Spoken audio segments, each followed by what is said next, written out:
daginn hér og velkomin til þessara stundar sem framundan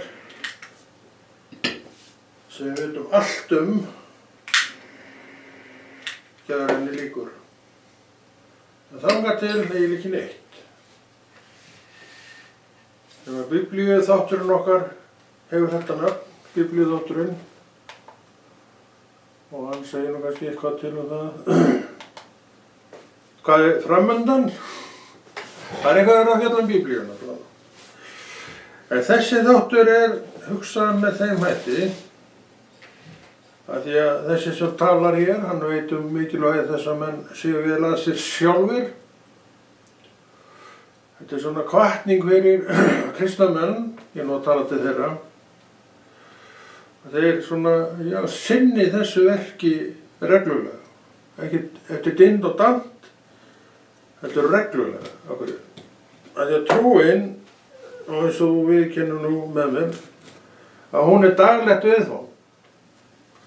Þessi trú svolítið sérstök að hún eiginlega gefur þér enga eirð nema þú sért að sækja hana og rækja hana reglulega. Hún þarf að vera reglulega ræktuð, en þú þarf sem einstaklingur að hafa þig í verkið. Og þú ert með allt til þess, það vantar ekkert upp á neitt þarna. Og það sem þú þarft einkum og sérlegi, þú þarft trú, það byrjar allt þar. Og hún í hjartaðinu, þannig að nær þér kemst þú nú ekki, þannig að þú hefur enga afsökun. Og svo hefur orð Guðs. Og svo hefur samfélagið. Þessi hringur að lokast með þessum þremur atriðum að segja, trúin, orð Guðs og svo samfélagið. Og svo náttúrulega allt í kringu samfélagið sem heldur trúniðinni gangandi og vakandi og vaxandi. Þurfum öll að eiga vaxandi trú. Og hvað vaxandi trú? Og hvernig kemur vaxandi trú með einum hætti? Þú rækir þetta samfélag. Þú gerir það sem þarf til að samfélagið fóðri þig og þú skiljir betur hvað það að trúa. Það kemur ekkert bara eittur og bingo. En auðvitað fyrsta skrefum rosalega mikilvægt. Ég veit ekki hvernig þetta byrjaði á þér. En fyrsta skrefið mitt var staðfestingin það til Guð. Og það hefur aldrei vikið frá mig síðan og drottinn auðvitað verið staðfestingin mín bara á hverjum einasta degi. Hann alltaf með, hann víkur aldrei frá okkur. Og í raun og veru strangt til tekið, þá getur hann ekki horft af okkur eina stund. Þá vorum við rokin eitthvað út í buskan maður, fílu eða eitthvað. En fílan getur alveg komið þó sér kristinn maður og hún kemur því með svona reglulega. Já, ég veit nú ekki reglulega, kannski ekki reglulega, hún kemur. En hún má eiga það að hún stoppar mjög stutt við eftir að trúin komin. Því það ekkert pláss fyrir þessa fílumaður þegar trúin sem eiginlega alveg fyllir hjartaðið. Stundum hjartaðið fullt af trú, alveg hvergi pláss fyrir neitt annað. En svo fyrir að gerast eitthvað, það nú alltaf eitthvað að gerast, þá getur þetta sem alltaf að gerast, það ætti ekki að gerast, fara að búa til eitthvað rými þar sem þú fyllir með einhverju. Það gremi maður, gremi. Það veit ég. Þetta hlutir sem, þetta verk sem við erum alltaf að glíma við. Þeir koma og þeir fara. Koma og fara vegna þess að þú áttir trú sem ýtir þessu öllu út. Það nú bara þannig. Þannig að trúin hið góða í manninum. Og til þess að svona minnka allar sveiflur, akkur koma sveiflur af því að ég og þú erum menn, ég held ég þurfi ekki að útskýra það neitt betur. En þessar sveiflur koma vegna þess að við erum ekki að rækja samfélagið okkar og trúna okkar eins og við vildum gera. Hvernig gerum við það? þú segir þér Biblíu, orð Guðs, og það hvetur þig til þess að líta í sig á hverjum degi og það er bara sannleikur. Þú verður, eða þarft að gera, þú verður ekki að gera neitt, en þú þarft að gera það. Og þegar að þú ert komin að þennan stað að þetta verður bara hluti að þér og þú ert búin að vera rúllandi í einhvern tíma og þú ert búin að búa til einhvern skarð í hjartanu fyrir einhvern drasl, eins og Vagnaru, og byrjar aftur að lofa Guð. Þegar þú ert að lesa orð Guðs, þá ert í raun og veru að lofa Guð. Því að Biblían er bókin sem býr til grunn og grunnurinn bara heldur velli. Og eftir því sem grunnurinn verður öflugri, þá staldrar allt svona þvæla skemur við. Og stundum hún kemur, það er alveg pottið, en stundum eru bara jafnharðan farin. En stundum er hún eitthvað að togast á við því, en hún fer líka mjög fljótt, ekkert mánuðum og árum seinna, eins og var í gömlu góðu dagana. Það er ekkert svoleiðis að gerast. Og það er akkurinn í að eiga trú. Og þess vegna líka erum við að ræktana að við viljum bara hafa gott samfélag við hinn uppreisna Jesú. Sem við þekkjum orðið prívat og persónulega. Já, við þekkjum prívat og persónulega. Það er nú forréttindin okkar að við þekkjum prívat og persónulega. Er þetta ekki hroki að segja þetta? Alveg örugglega. Ef þú þekkir ekki málið, þá er það alveg örugglega hroki. En þetta er bara sannleikur málsins, minn kæri. Þetta er það sem að Kristur býður sínu fólki og hvaða nafni sem hann öndvert nefnist.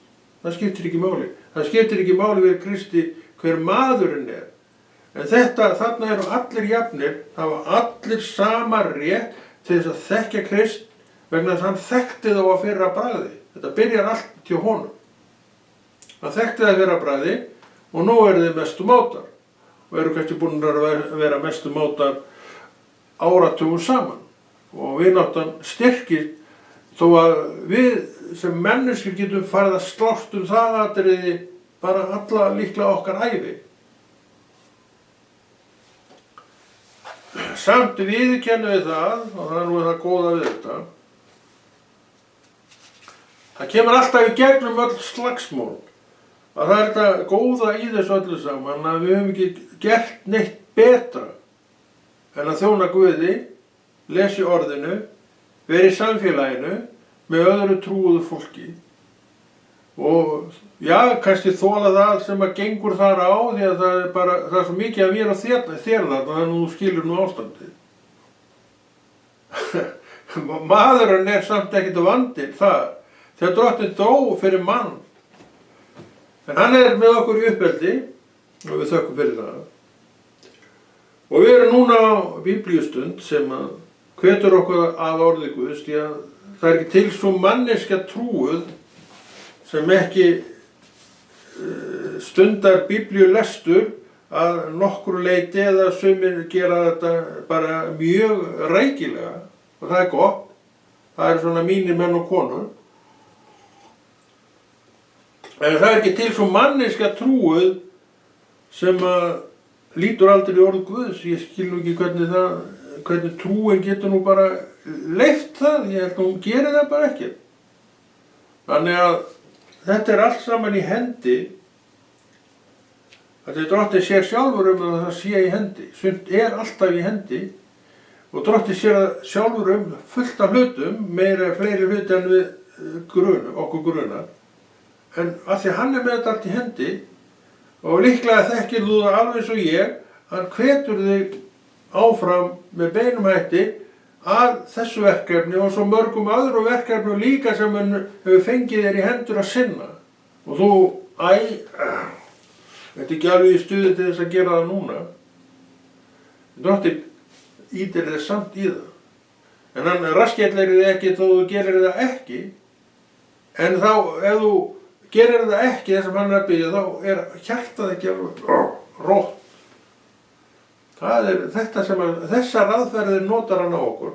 Og svo þegar við förum, sumir fara bara strax, oftast nær geri ég það nú strax, stundum ströggla, en þegar ég fer þá er ég nú sko fegin að hafa nú ögurlásist drottast í þetta. Þannig að hjartað, þetta trúar hjarta, það gleðst alltaf þegar þú segir já við Krist og ferð út í það sem hann er að bjóða. Hann veit alveg hvað hann syngur og það hef ég nú reynt og lært í gegnum tíðina. Hann leggur ekkert meira á nokkurn mann heldur en hann þolir. Kannski getur hann farið kannski svo langt að maður að kikna, en maður kiknar ekki vegna þetta þegar hann sér eða er þannig, þegar hann sér að þú ert að kikna þá léttir að þeim aftur og þá verður þú voða sprækur og völlugur. Þetta er Kristur. Hann fer með okkur stundum alveg fram á brún, en að því að við erum konum fram á brún og já, þá dregur hann okkur tilbaka þannig að við steypumst aldrei fram. Þetta er á ástæðu fyrir því að lífið okkar í Kristi er bara nokkuð slétt og fellt. Ég segi, þegar maður eignaðist Krist, þá fyrst eignaðist maður eðlilegt líf, segi ég nú fyrir mína parta. Ég hugsa að þú takir nú undir það sem að þekkir þetta. Og þetta er svona eitthvað mjög lærdómsríkt. Þú veist, með réttari hætti núna en var fyrir Krist, hvernig lífið virkar og fungerar. Já, það fungerar með ákveðnum hætti. En við erum að draga upp í vantrúni okkar alls konar myndir af því hvernig við vildum hafa þetta og við erum ekki sátt við þetta og við erum ekki sátt við hitt, en samt breytist ekki neitt því að drottinn þarf sjálfur að breyta sumu eða á að breytast, en hann setti þetta allt fullkomið. Það fullkomna, sagði drottinn á krossinum. Þannig hann þarf ekki að breyta neinn, hann gerði þetta eins og á að gera og hann er fullkominn sjálfur. Er ekki merkilegt að tala svona? Ég það á ekki við mig allavega, það get ég alveg lofa þér og ég held að þeir taki undir það sem þekkja mig. Með mig sem ég þekki, það er ekkert að fólki fullkomið. Þetta er allt ágætis fólk allt saman það, eins og við erum öll. En það er bara einn sem er fullkominn. Og þessi eini sem er fullkominn nýtir Jesús og okkur er óvægt að fylgja honum. Og hann vill að við fylgjum sér og til þess að undirbyggja þessa eftirfylgni mín og þína við hann, þá gaf hann okkur þennan doðrand. Þetta er mjög þykkur doðrandur. En kannski ekki bóka þykkust, en hún er ábyggilega ekkert margar bækur sem eru jafn blaðsíðu margar og Biblían. En ég hugsa nú ekki, hvað er Biblían margar blaðsíður? Nú er ekkert blaðsíðu tali, jó, byrju, þannig nýja, nei, það er gamla. Hvað er gamla langt? Gamla testamenti langt. Það má vera hér, býðir, slakið á maður. Og það er 246, það er ekki lengra, 246 blaðsíður. Það er ekki lengra. Og Biblían og Nýja testamentið, það er nú aðeins styttra. Það er aðeins styttra. Ég skil nú ekkert í þessari blaðsíðutalningu, þeir halda áfram að lesa, að telja. En samtals er Biblían þá, við getum þá farið í lokatölunar.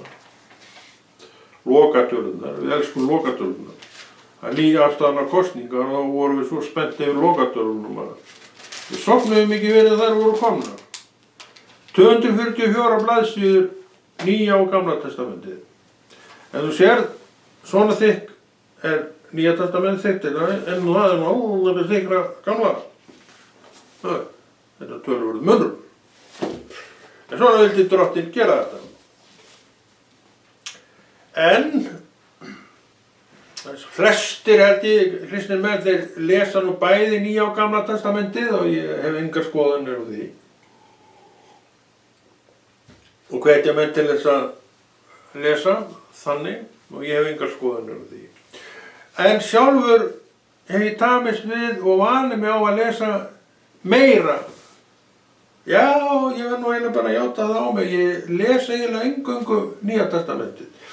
Og ég hef gert það daglega alveg síðan ég frelsaðist. Ég byrjaði strax eða leið og ég eignaðist orð Guðs, ég átti það nú ekki í fyrstu vikurnar, þá hef ég lesið daglega í því og ég frelsaðist 79.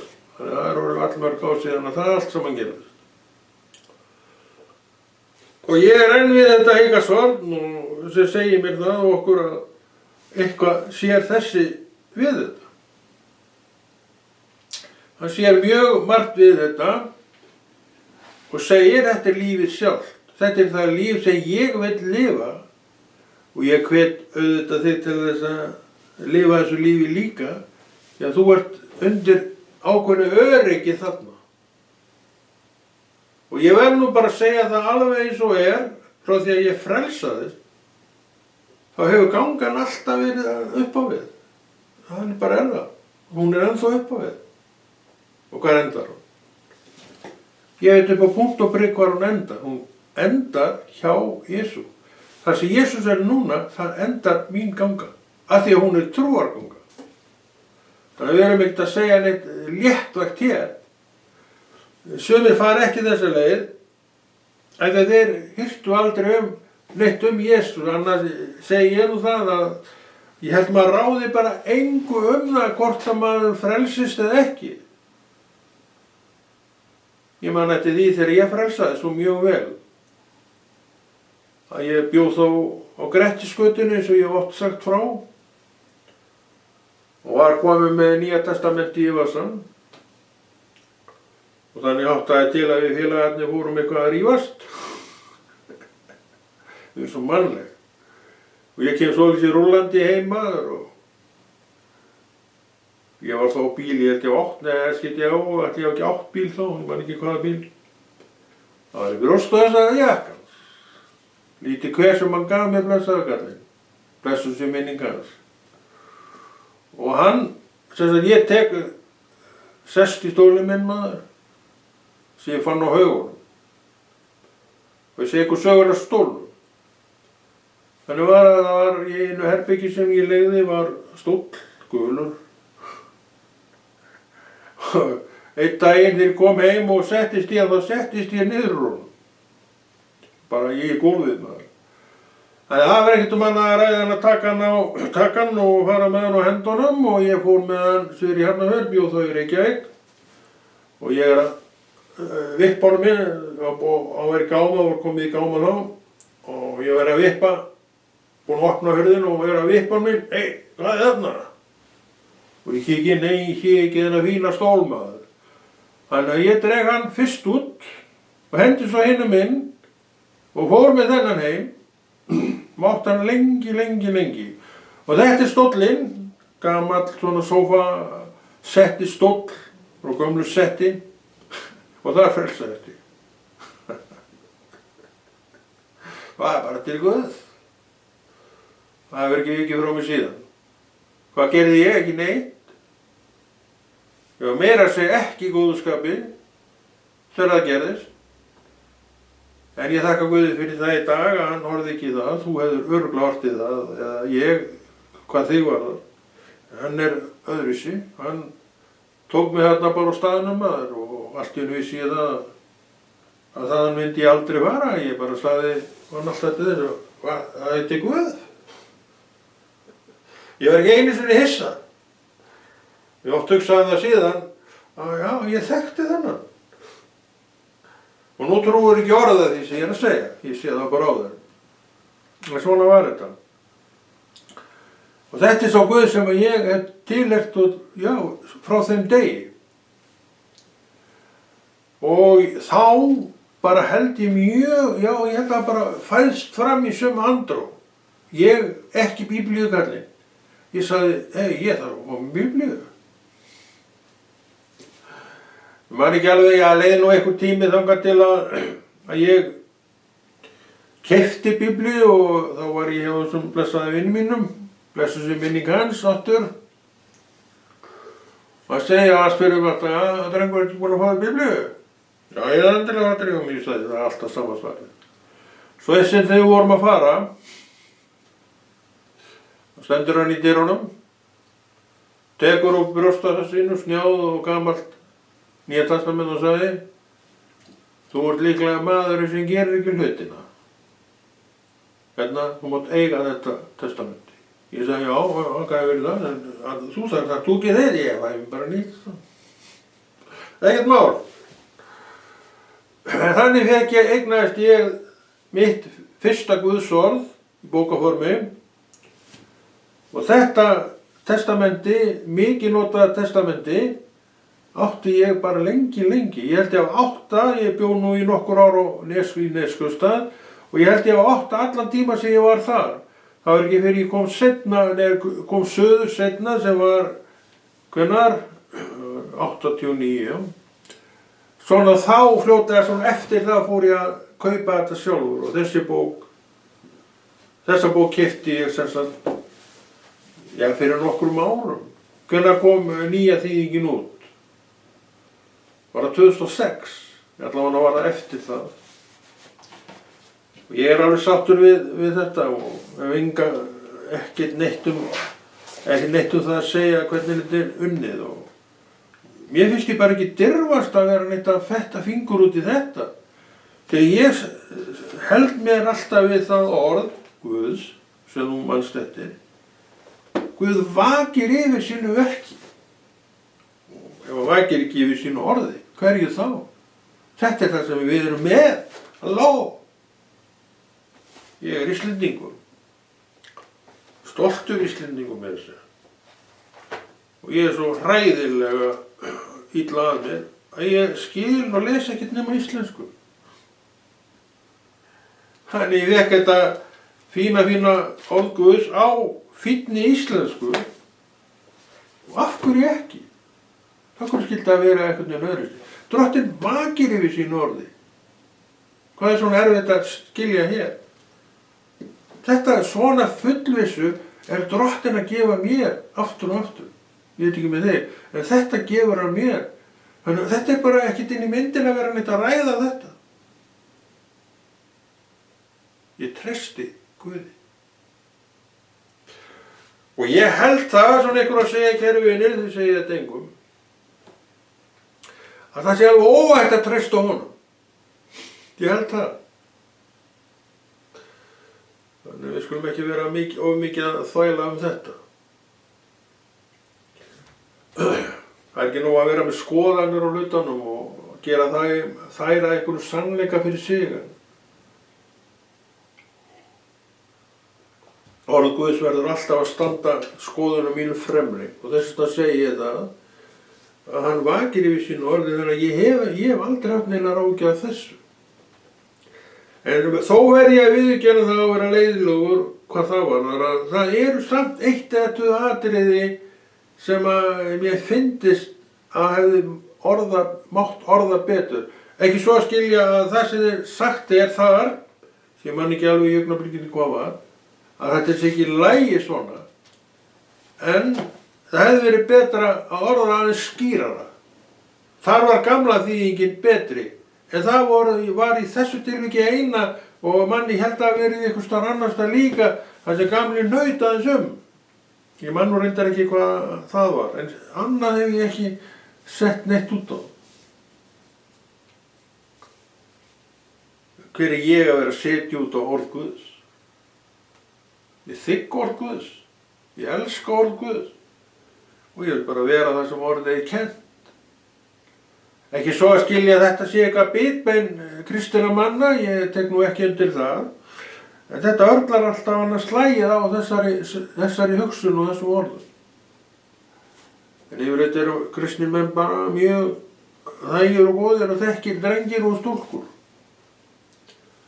Það held ég séum sammála um. En það er orð Guðs og það er verið að benda í þessum þætti, Biblíuþættinum okkar, á mikilvægi þess að gera þetta sjálfur. Að eiga trú sem ég reyndar skil ekki alveg hvernig er gerð, þar sem að þú ert bara þiggjandi, en aldrei gerandi, ég meina. Kannski er þetta fólki sem að kemur í eldi inn í kirkjurnar og fer í einhverju fíl út, kannski árið seinna.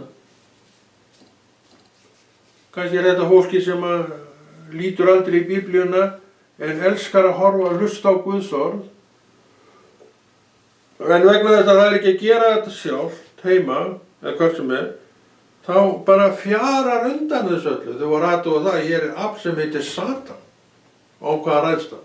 Fína bíliðinn? Nei. Mátt alveg eiga fína bíliðinn áfram.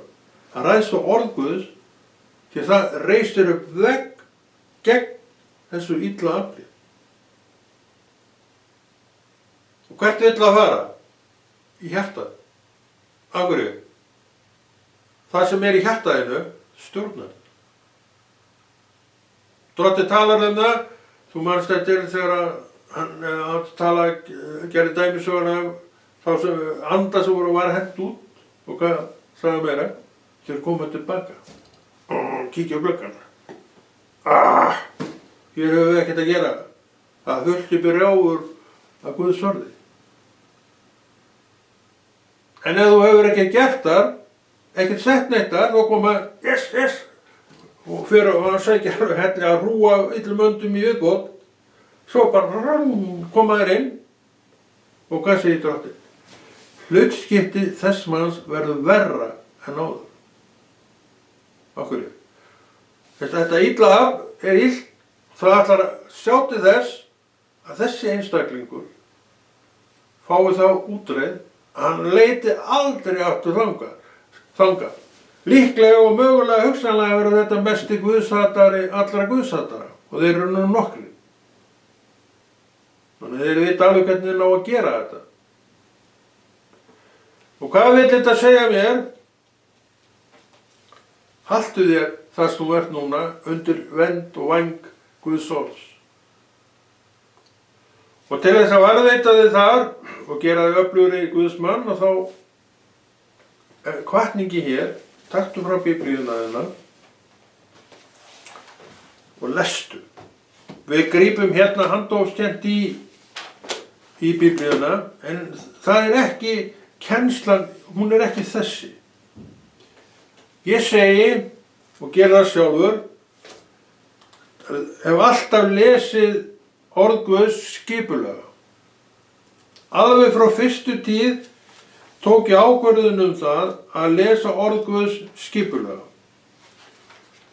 Og ég svo voðalega skipulagður, skelfilega skipulagður, að ég byrjaði á Matthíasar Guðspjalli og les svo bara til enda opinberun á bókarendan. Ég held ég sé í Lúkasar Guðspjalli núna, ég minni það. Ég held það, já ég það. En þegar ég var að byrja, þá vissi ég náttúrulega ekkert hvað Biblían var, þá fór ég náttúrulega að blæsa einn að les bækur þannig, eða ekki?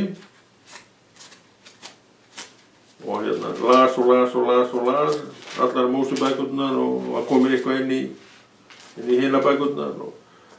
Þá sá ég það, var mér sagt það og kennt það að maður lesi nú ekki eiginlega Biblíuna núna. Ég söðlaði og ég gríp í Gamla testamentið bara eins og ég geri núna. Ég les það reyndar ekkert mikið, svo ég segi, ég geri það hér vegna þess að þetta er svona hvatning til þín að lesa þetta sjálfur. Og les svona orð á stangli hér og hvar. En Nýja testamentið hins vegar hef ég alla tíð lesið, eins og ég var að segja áður frá Matthíusi, Matthíusi já, til loka orðs opinberunarbókarinnar. Og ég held að það sé mjög gott. Mér finnst sjálfum þetta að vera mjög notalegt, því að þá er maður ekkert að velta því fyrir sér neitt, það gæti alveg farið að gera það. Þetta hvað á ég að lesa í dag? Nei, maður bara, ég með merkt hérna, og svo bara, það er spottin hérna maður, þú kannastu það. Svo bara fer maður í spottan og þá les maður kannski 4. kafla eða 5. eitthvað. Og les þetta til enda. Þetta hefur reynst mér mjög vel og er raun og veru best allra leiða sem að ég hef farið. Ef maður fer einhverja aðra leið, það er allan þannig hjá mér sem hafnfirðingi, við erum svo seinfattandi, þú veist það nú. Ég fannst þetta að vera alltaf einhvern veginn svo söndur slitið á meðan ég var í þessari deili. Það var bara hingað og þangað og einhvers staðar og mér fannst ég aldrei ná neinu samhengi.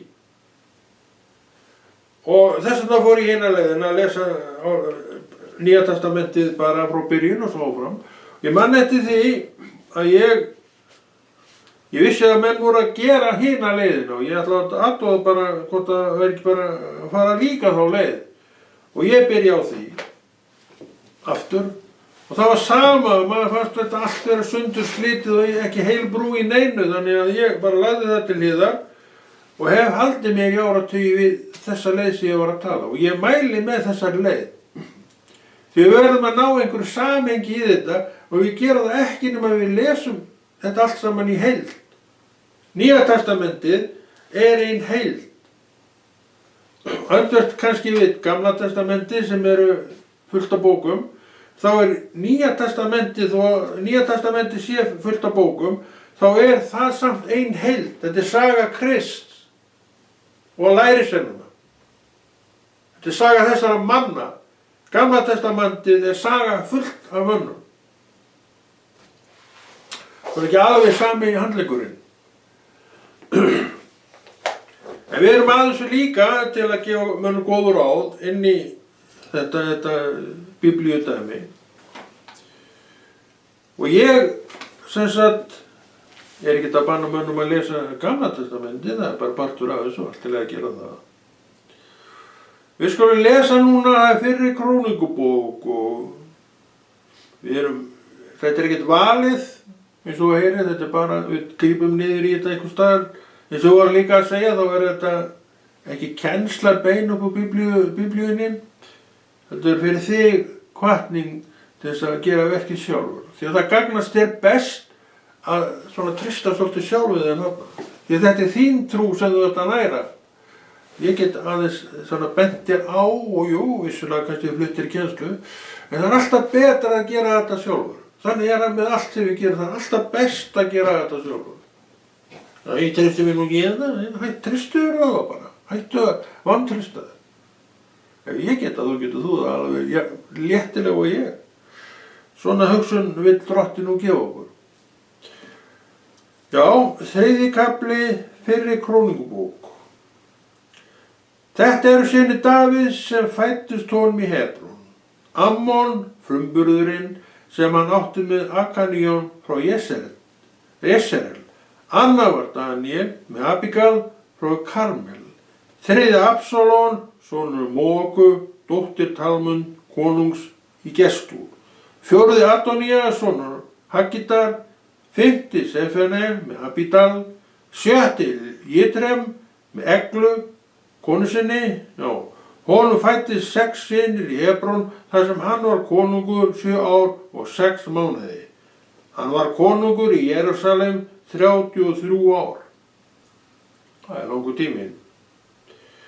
Davíð konungur, ég hugsa að hann sé allra farsalæsti konungur Ísraels manna. Ég þekki svo sem ekki hvernig ég gera þetta, blessaðir Ísraelsmennirnir, en ég hygg að þeir viti deili á Davíð, ég viss það. Og kenni ég jafnvel söguna á honum kannski í skólanum hjá sér, ég veit það ekki.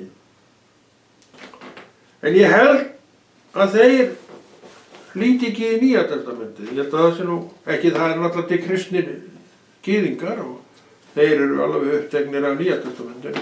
En svona þjóðin í heild, held að hún sé ekki hrifin af Nýja testamentið. Þegar við munum það hvernig þetta var, að Ísraelsmenn tók ekki við Kristi þegar hann kom. Og það var Ísraelsmenn sem krossfestu Krist. Þannig það var ekki alveg svona nærtækasta dæmið að þeir tækju við honum.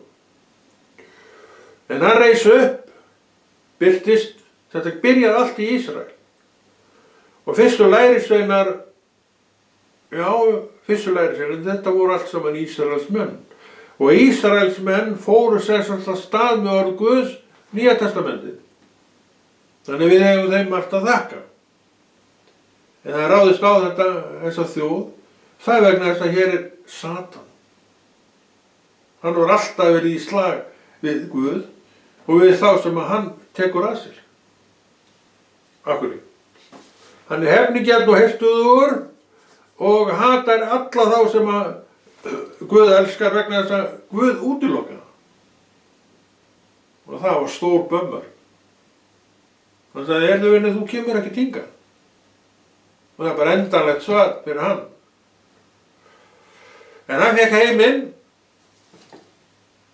og hefur verið að rugla í honum alveg frá því hann fékk hann og er heldur betur að rugla í honum í dag eins og hann hefur alltaf gert. En til mótvægis við þetta höfum við Jesú. Og hvað blasir við? Kirkja. Söfniðirnir, ég og þú sem kristnir menn, sem mærum Drottin, elskum Drottin og lifum kristnu lífi. Það er það sem við gerum. Og ekkert minna heldur en það. Og ég segi við þig að þetta er besta líf sem að ég hef nokkuð tímann lifað, það er þetta kristna líf. Undir afli Jesú Krist sem trúum manneskja.